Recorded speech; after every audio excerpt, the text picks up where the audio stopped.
À jamais les premiers, oui, l'opportunité était donnée à notre Paris Saint-Germain d'écrire l'histoire et de laisser son nom dans l'histoire à jamais comme étant la première équipe française à gagner la précieuse Super Coupe d'Europe. Oui, le Paris Saint-Germain s'y était déjà essayé en 1996 face à l'équipe de la Juventus de Turin. Et on se rappelle de la fin. Quelle triste fin. Oui, le Paris Saint-Germain n'avait pas réussi à l'époque à battre cette équipe de la Juventus. Et là, l'opportunité s'est présentée une nouvelle fois. Et quand l'opportunité se présente, il faut absolument la saisir. Parce que quand vous ne la saisissez pas, il y a un risque que vous ne rejouez pas la Coupe d'Europe, la Super Coupe d'Europe pendant plusieurs années. Et oui, on avait le vainqueur de l'Europa League face au vainqueur de la précieuse Ligue des Champions, Tottenham. Oui, vainqueur de l'Europa League était opposé au Paris Saint-Germain. Le Paris Saint-Germain de Luis Enrique, le Paris Saint-Germain de Ousmane Dembélé, le Paris Saint-Germain d'Achraf Hakimi. En tout cas, oui, le vainqueur de la Ligue des Champions a eu très peur face au vainqueur de l'Europa League. Après une reprise qui s'est déroulée il y a à peine 8 jours, oui, le Paris Saint-Germain, c'était le premier match notamment officiel comparé à l'équipe de Tottenham qui avait connu jusqu'à là 6 matchs de préparation afin de préparer cette Super Coupe d'Europe. Et pourtant, c'est Tottenham qui a pris les devants et qui a mené face au Paris Saint-Germain. Le Paris Saint-Germain a quasiment cru que le match était terminé et qu'il fallait juste célébrer ou ne pas célébrer du tout parce que Tottenham voulait partir et faire la fête parce qu'ils avaient exactement la joie des beaux jours. En tout cas, bienvenue la team. Merci d'être toujours de plus en plus nombreux sur la chaîne Parisienne Football. Merci à toutes les personnes qui, comme d'habitude, prendront une seconde pour mettre le petit pouce bleu et s'abonner pour le référencement de la chaîne Parisienne Football. Merci pour toute la force que vous donnez à la chaîne Parisienne Football. Sans plus tarder, on va rentrer dans le vif du sujet parce qu'il y a tellement de choses à discuter. Oui, on a eu chaud. On a eu même très chaud. Oui, le Paris Saint-Germain était mené sur le score de 2-0 face à l'équipe de Tottenham. Tottenham a marqué 2 buts dans ce match-là. Et les 2 buts, quand même, le premier arrive à la 39e minute, pardon. Notamment, c'est l'œuvre de Van de Ven qui s'impose et qui marque le premier but. Et sur ce premier but-là, on s'est dit, oui, Chevalier n'y peut absolument rien.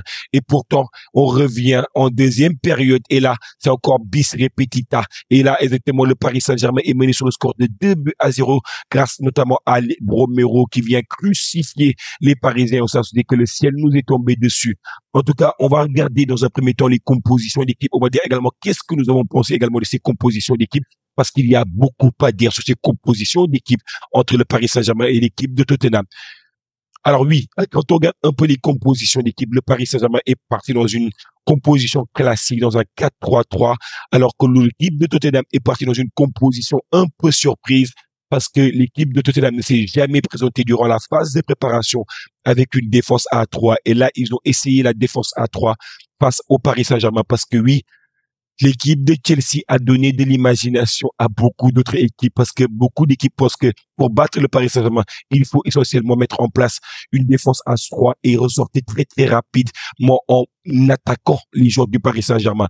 L'équipe de Tottenham est partie avec Vicario au but, en défense Van de Ven, Romero, Danso et sur les pistons qui étaient essentiellement Spence ainsi que Porro. Au milieu de terrain, un milieu à 3 avec Palinha, Betancourt et devant eux par Matarsar. Et devant, on avait des attaquants qui étaient essentiellement Richarlison ainsi que Kudus. Côté Paris Saint-Germain, on avait une équipe avec une composition pour la première de Lucas Chevalier qui était au but et il était absolument épié. Parce que oui, on sait le contexte dans lequel il est arrivé, on sait le contexte parce que oui, Donnarumma, avec tout ce qui était passé autour de Donnarumma, ce n'était pas forcément le meilleur des contextes pour débuter une première prestation dans les buts du Paris Saint-Germain. Un environnement complexe et on va voir exactement comment est-ce qu'il a réagi face à cet environnement complexe. Arrière gauche, on avait Nuno Mendes, Hakimi à droite. Dans l'axe, on avait Pacho qui était accompagné notamment de Marquinhos. Au milieu de terrain, c'est là où il y avait beaucoup trop d'innovation avec Vitinha, bien évidemment, qui était présent Il était accompagné de Désiré Doué, mais également de Zahir Emery. Donc, du coup, Doué, Zahir Emery, ça faisait beaucoup d'innovation. On s'est demandé la question pourquoi Ruiz n'était pas présent initialement dans le coup d'envoi, parce que c'était quand même une composition qui était surprenante. Et devant également une nouvelle surprise, on avait Barcola qui était présent et Kvaratskhelia qui était à droite, d'où la surprise. D'ailleurs, généralement dans les matchs, on les voit beaucoup échanger de position entre l'ailier gauche Barcola et ainsi que l'ailier droit Kvaratskhelia, alors que ça, on n'a pas du tout vu ça durant ce match-là. Et le numéro 9 qui a fait office de numéro 10, qui a beaucoup décroché durant ce match-là, c'était Ousmane Dembélé. Donc, du coup, c'était ça, la composition d'équipe. Et maintenant qu'on a vu qu'est-ce que c'était la composition d'équipe, on va parler exactement, on va analyser le match ensemble. Lui, le Paris Saint-Germain a eu chaud parce que le Paris Saint-Germain était mené jusqu'à la 85e minute grâce à des buts notamment de Van de Ven qui a marqué le premier but pour l'équipe notamment de Tottenham sur une action qui était très très malchanceuse de l'équipe du Paris Saint-Germain, et on s'est dit que tout le sort était contre nous parce que oui, le ballon rebondit très très mal parce que Marquinhos essaie de la dégager, ça revient grâce à un faux rebond sur la tête d'un des joueurs de Tottenham, et Van de Ven est là et il profite de l'opportunité et il inscrit notamment le premier but de Tottenham face à l'équipe du Paris Saint-Germain. Romero, lui également, il va de son but, et là on s'est dit que on est KO et que peut-être bien que cette super coupe d'Europe n'était pas forcément faite pour nous et que cette super coupe d'Europe est maudite pour nous. Et quand on continue un peu le match, on voit que tout le sort va contre nous, parce qu'on voit également la blessure de Bradley Barcola qui sort notamment sur blessure. Et là, on s'est dit, waouh, là, exactement, avec le jeune joueur parisien qui rentre, notamment, c'était Ibrahim Mbaye qui rentre, et on s'est dit, ah, il est très jeune. Est-ce qu'il aura quand même l'énergie pour pouvoir donner le Paris Saint-Germain, pour pouvoir ramener le PSG dans une autre dimension, pour pouvoir faire en sorte que le PSG puisse revenir dans ce match-là? En tout cas, aussi, il rentre, Kangin rentre, mais également Gonzalo Ramos rentre, Ibrahim Mbaye rentre à la 67e minute, Kangin à la 67e minute, Fabien Ruiz à la 60e, et Gonzalo Ramos rentre à la 77e minute. Celui qui ramène le changement de rythme, celui qui ramène le changement d'énergie dans ce match-là, c'est essentiellement Fabien Ruiz. C'est un joueur de classe mondiale, et ce n'est pas pour rien qu'il figure dans les 30 au Ballon d'Or. Il rentre le match chance de rythme, de dimension. Il retrouve son vieux compère. Oui, il retrouve son compère Vitinha, et il s'est dit, Vitinha, faisons le travail comme d'habitude, faisons en sorte que Paris revienne. Et il donne exactement au Paris Saint-Germain l'énergie, le souffle, la force dont on a besoin. Et c'est Vitinha qui décale somptueusement, décale somptueusement notamment Kangin qui te met une frappe qui est délicieuse, une frappe qui est venue d'ailleurs, qui le place dans le petit filet. Puis le petit filet gauche du gardien. Le gardien se jette, Vicario se jette, mais Vicario n'y peut absolument rien parce que la frappe, elle est tellement bien ajustée, tellement bien frappée. Et moi qui étais l'un des premiers détracteurs de Kangin Lee, je dois dire, Kangin Lee, je m'excuse, pardonne-moi pour mon ignorance, pardonne-moi pour ne pas avoir su que tu réservais tout le bonheur aux Parisiens pour ce moment-là. En tout cas, j'ai kiffé, j'étais au paradis. Quelle opportunité, quel but de la part de Kangin Lee pour nous remettre droit dans le match. Et là, il reste encore quelques minutes. Et j'ai fait un live sur TikTok pour donner le maximum de force aux Parisiens. J'ai dit, il faut y croire. Il faut absolument ne pas lâcher. Il faut aller chercher cette équipe de Tottenham, parce que oui, Tottenham en a fait que défendre une fois que les deux buts ont été marqués. L'équipe de Tottenham, Thomas Frank, a mis une ligne défensive très très basse, et je me suis dit qu'il y avait la place. En 5 minutes, on a retourné le match. Oui, c'est notamment le futur Ballon d'Or Ousmane Dembélé, qui était replacé sur le couloir droit et qui a laissé exactement à Gonzalo Ramos l'axe, qui met un centre absolument délicieux pour Gonzalo Ramos. Et Gonzalo Ramos, il ne se fait pas plier, il met la tête magnifiquement au deuxième poteau. Et là, par contre, le gardien, une nouvelle fois, Vicario, est complètement battu. Et là, le PSG renaît de ses cendres. Le Paris Saint-Germain ressort de l'enfer. Et le Paris Saint-Germain s'est dit, quand on ressort comme ça de l'enfer, on doit absolument être imbattable. Et on est imbattable. Parce que oui, ce qui se passe, c'est que le PSG amène l'équipe notamment de Tottenham au penalty. Et là, quand on va exactement au penalty, on commence. Et là, on arrive à faire en sorte le premier penalty est très, très mal tiré, notamment de la part de Vitinha qui manque. Alors que Dominique Solanke, lui, exactement, qui a tiré avant lui, donné les leads à Tottenham. Rodrigo Betancourt, lui aussi, ne s'est fait pas prier. Il marque exactement son penalty.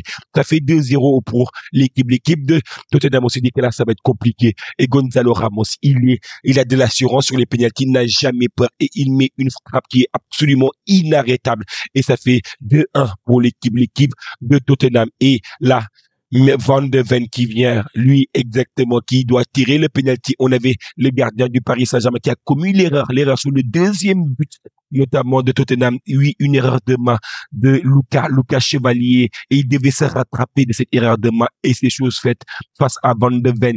Et là, il arrête ce penalty de Van de Ven et le PSG est relancé par Ousmane Dembélé qui vient égaliser 2 buts partout. Mathys Tel également doit tirer son penalty. Il le tire, il le manque, il le place sur la gauche, mais c'est trop mal placé et le PSG a l'opportunité de prendre l'avantage et c'est l'homme de la soirée peut-être bien qui a su sonner le glas face à l'équipe de Tottenham qui donne l'avantage au Paris Saint-Germain. C'est Kang In Lee qui marque le but du 3-2.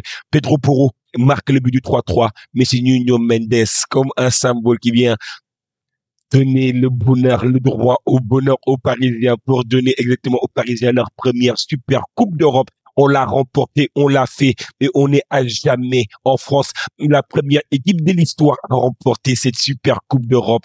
Quel bonheur, quelle joie. 1996, la déception de 1996 est maintenant réparée. Maintenant, le cœur des Parisiens est beaucoup plus joyeux. En termes de possession, quand on regarde un peu les statistiques, parce que je vais vous montrer un peu les statistiques. Oui, 74% de possession pour le Paris Saint-Germain contre 26% de possession pour l'équipe. L'équipe notamment de Tottenham, 12 tirs pour le Paris Saint-Germain contre 13 tirs pour Tottenham. On a 3 tirs cadrés pour le Paris Saint-Germain, 5 tirs cadrés pour Tottenham. En termes d'occasion, on a une occasion de but contre une occasion de but côté exactement Tottenham, parce que je pense qu'il doit prendre également certains autres aspects du jeu pour indiquer c'est quoi exactement toutes ces statistiques-là. Il n'empêche que la victoire est parfaite, elle est magnifique, la victoire du Paris Saint-Germain. Et pour moi, l'un des joueurs qui a été le joueur de cette rencontre, le joueur qui a fait la différence dans ce match-là, franchement, pour moi, c'est essentiellement Ousmane Dembélé grâce à son impact, mais également Vitinha qui a été très très bon sur le terrain. Lucas Chevalier, des débuts qui étaient assez contrastés, mais quand tu joues ton premier match dans un tel contexte, il faut également comprendre que le contexte est difficile et le contexte également à prendre en compte parce que le contexte était très très compliqué pour un Lucas Chevalier qui revenait, qui jouait son premier match et qui le jouait dans un contexte qui était tellement pesant, tellement complexe. En tout cas, on se rappellera également de certains moments, notamment Luis Enrique qui lui avait la tête des mauvais joueurs, la tête exactement de l'homme qui était abattu, qui a fait ses changements et ces changements, quand bien même qu'ils ont été critiqués parce qu'on ne comprenait pas ces changements, comme quoi que parfois Luis Enrique, tu ne comprends pas. Mais quand tu ne comprends pas, c'est là où est-ce qu'on opère la magie de Luis Enrique. C'est Kang In Lee qui l'a fait rentrer, qui a marqué. C'est également Gonzalo Ramos qui l'a fait rentrer, qui a marqué. En tout cas, un coaching gagnant de Luis Enrique et ce sont des Parisiens champions. En tout cas, merci exactement et bravo à tous les Parisiens pour cette victoire. Une victoire qui est une nouvelle fois fait que le PSG fait le quintuplé, 5 trophées remportés par le Paris Saint-Germain. Le sextuplé également est aussi possible. Et on a hâte d'y être au mois de décembre pour voir si on va réaliser exactement on va gagner ce 6e trophée. Mais en tout cas, les Parisiens sont au paradis. Le paradis, exactement, réserve beaucoup de bonheur aux Parisiens. Merci à toutes les personnes qui ont pris une seconde pour mettre le petit pouce bleu pour donner le maximum de force pour le référencement. Et merci également à toutes les personnes qui sont abonnées à la chaîne Parisienne Football. À très très bientôt pour d'autres vidéos comme ça. Allez, ici c'est Paris. À jamais les premiers.